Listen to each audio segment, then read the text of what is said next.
Ever since I was a kid, I had always wanted to have my own house one day. I have 4 siblings, all girls. And they were always so loud, they were either fighting over who takes a shower first, or who took whose makeup, and where so-and-so's charger went. The point I'm trying to make is they always had something to fight about. I wished so hard that my mom would have another boy, but I guess I didn't wish hard enough. Just the idea of a quiet house for me was heaven. When I turned 18, I was finally old enough to move out, and I was so excited. Having a house all to myself makes me laugh because it was too hard to believe. I moved into this small apartment a couple of months ago, and the first 2 months were amazing. There was no yelling sisters, no running around the house, and best of all, there was no line for the bathroom. Everything in this apartment was mine, and I wasn't going to put it to waste. My friends came over a lot to see my apartment, and they all said it was tiny.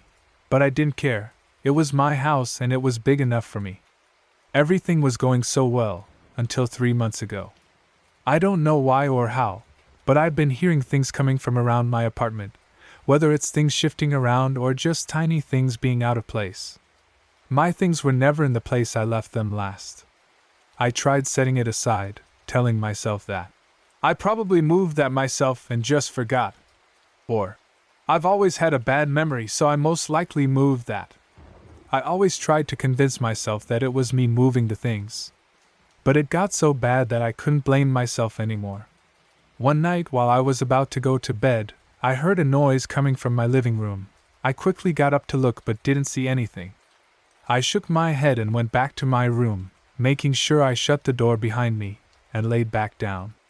I couldn't fall asleep, so I just stared at the roof, hoping it was enough for me to pass out.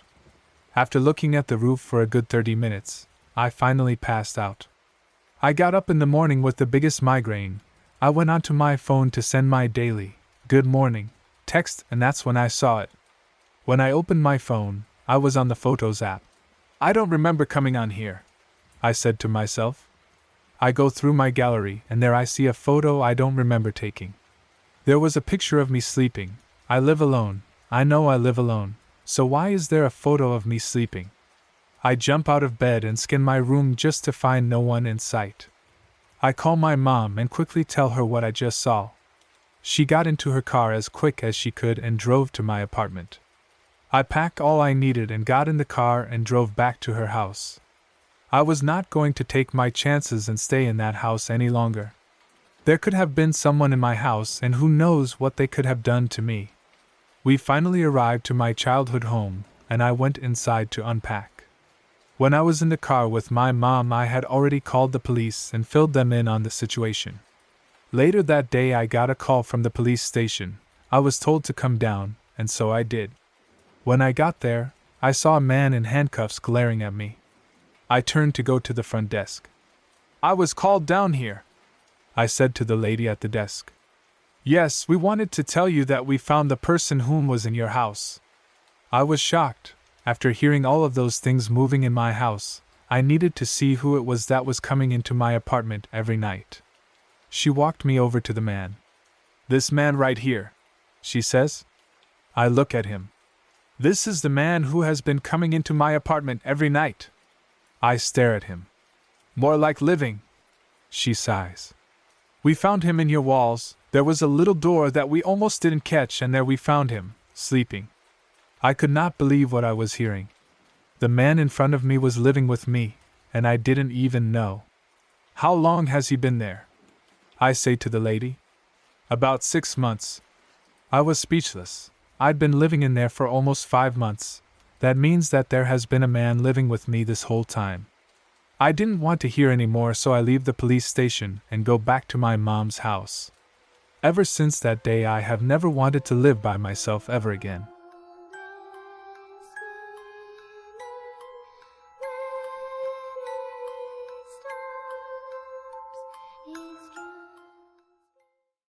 I left a bad scene at home when I was 14 and took a bus as far as it would take me.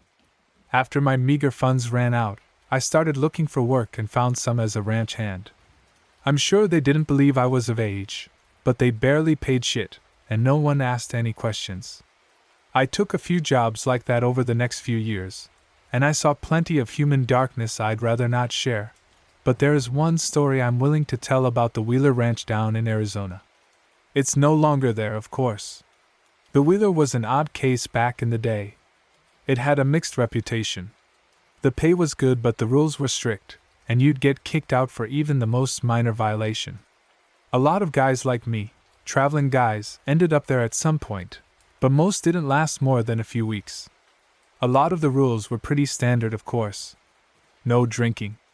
No girls in the bunkhouse. Others were more extreme. Like no going out after dark, even on weekends. I heard a lot of guys took jobs there to get sober. The only old hands were also religious types, guys who'd found God after misspent youths and time in lockup. I took the job for the money. I figured a summer on the straight and narrow wouldn't hurt, and once I got a nice roll saved up, I could blow it all in Vegas and then go on to the next one.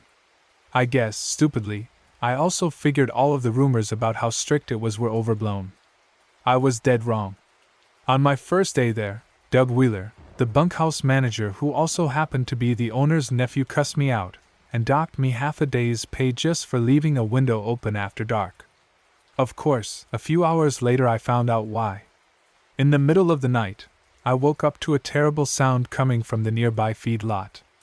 There were probably 100 head of cattle in there, and they were going fucking nuts, like a wolf or a bear had gotten with them.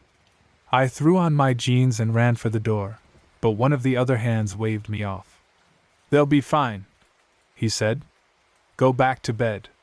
Like hell they'll be fine. Listen to them. No going out after dark," said Doug from his bunk. "No matter what." I tried to sleep, but it was pretty goddamned hard with the sound of the screaming cattle in the background. It's something I never did get used to. In the morning, I got busy mending a few fences on the far side of the ranch. It was a hot one, and when lunch came, I ended up taking a little break in the shade of an old willow. While I was there, I heard a kind of low moan, and I looked over to see a cow in the deepest part of the shade, kind of making these weird noises. Then, when I tried to take a step toward it, it hissed like a cat and bared its teeth at me. The teeth weren't like any cows I'd ever seen before. Two long canines stuck down from the sides, almost like a dog's. After that, I noped the hell out of there and went to get back up. When I told Doug what I'd seen, he nodded seriously and grabbed a couple of the other guys. The sun was higher up by then, and then shade under the tree was basically nil. The cow was nowhere to be seen. "It was right here," I said. "Right fucking here." I walked a little closer to the spot where I'd seen it, and almost gagged. A pile of gray dust in roughly the shape of the cow was stuck to the grass, almost like there'd been a fire or something. The air smelled rank. "Looks like the problem took care of itself," said one of the hands, and then they all went back to their business. There were other things I noticed as the days went by, things I didn't like. I noticed a couple of the calves having trouble standing on 2 feet in the mornings. One had some kind of bite mark on its neck. I tried to talk to the other hands about it, but they just told me to get paid and stop asking questions. And then one night, I looked outside my window and just about shit myself. Not 2 feet from me was an old woman in a nightgown. She looked a little lost, to be honest. She knocked on the window and whispered something. "What?" I whispered back.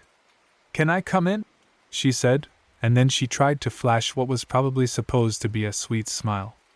Except that it exposed a mouth full of rotten teeth, including one of those big fucking fangs, just like the cow had. "Tell her she can't come in," said Doug from behind me, his voice deadly serious. "Now." "Sorry, ma'am," I said, but she'd already disappeared into the night. I turned to Doug. "Who the hell was that?" "Just my grandma," he said. "She gets lost sometimes at night. Go back to bed." I got suspicious after that. Before, I'd just thought the Wheelers were eccentric. Now they gave me the fucking creeps. Like, why didn't they ever come outside to help, or even go to town? Why did their cars only leave at night, coming back early in the morning before sunup? It all came to a head on the 4th of July. A couple of the hands got into some drink around dinner, and then one of guys even newer than me mentioned he'd brought some fireworks over from Mexico. Doug told him to mind the rules, but the new guy told him to go fuck himself and that it was our country's birthday, and that meant he was an American who got to light off some fucking fireworks if he wanted. Things got physical. I tried to step in, but the new guy had been a boxer once upon a time, and he laid Doug out cold. Then he grabbed his bag of bottle rockets and a couple more beers and headed outside. I could have stayed in. I could have followed the rules, but in that moment, I guess I wanted to see some fireworks too. We started drinking and setting them off as the sun fell over the distant mountains. And then the cows started lowing. I looked over and spotted two figures, all in black, moving through the herd. One picked up a cow like it was stuffed with cotton and pinned it against the ground, eating feverishly at its neck. "Hey, what the fuck?" shouted the new guy, and in an instant both figures were staring at us. One was the old woman I'd seen before. The other was a younger man, maybe in his 50s, who I'd never seen before. In about 2 seconds the figures reached the new guy. The old woman bit a chunk out of his neck so massive that when she stepped back to catch a breath I could see his spine poking out from the gushing blood. Then the other guy wanted in, pulling her off so he could get a turn at the dying man's neck. The only thing that saved me was probably that they were so distracted by their kill that they didn't notice me. I stood there stupidly, holding a bottle rocket and a lighter. For a second, I thought about shooting it at them, but that seemed worse than useless. It would just piss them off. Instead, I shot the rocket toward the house, where a patch of dry grass sat unmowed against the ancient porch.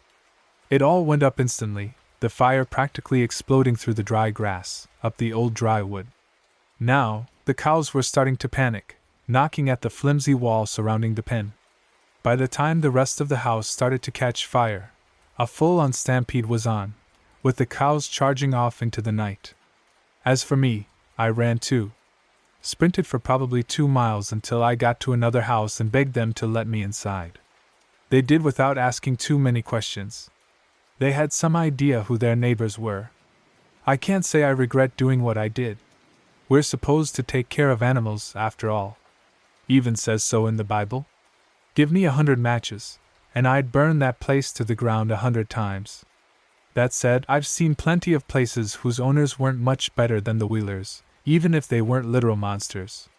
Most people are just like that. They short your wages. They're cruel to the livestock. And if I'm being honest, every time I took another gig, every job I've had, I've left wishing I could have done the same thing on my way out, burn those bastards' houses to the ground.